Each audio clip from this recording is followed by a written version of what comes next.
పట్నం నడిమిట్లనో ఊరవతలనో జాగ కనిపించిందంటే కొందరు పనిమంతులు కబ్జా పెడతానే ఉంటారు. పట్ట మీద ఓనర్ పేరు ఒకటి ఉంటది, బోర్డు మీద ఇంకొకరిది ఉంటది. ఫోన్లు వేసుడు, దమ్కిలిచ్చుడు, రాత్రికి రాత్రే పారిగోడలు తిప్పుడు.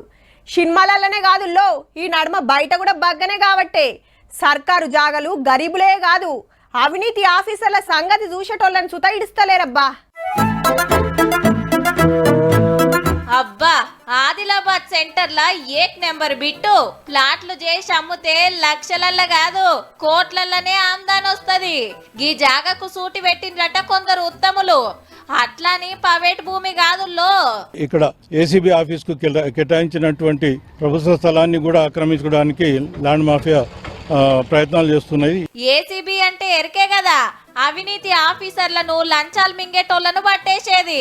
అగో గాళ్ళ జాగన్ సుతా ఇడ్సలే.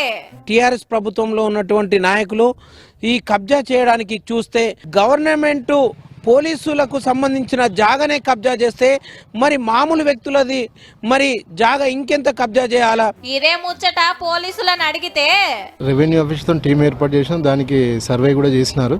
సర్వే చేసినైతే 12 గుంటలను 4 గుంటలు ప్రభుత్వం కలెక్టర్ గారు అప్పుడు 2016లో ఏసీబీ వారికి అప్పచెప్పడం జరిగింది. సర్వేలా ఏసీబీకి ఇచ్చినట్టు తేలినాక ఇంకా ఎంక్వైరీ ఏంది సారు? గా ఉత్తముల పని పట్టక ఖాళీ జాగా కనబడుడే పాపం ఉన్నది పోన్రి.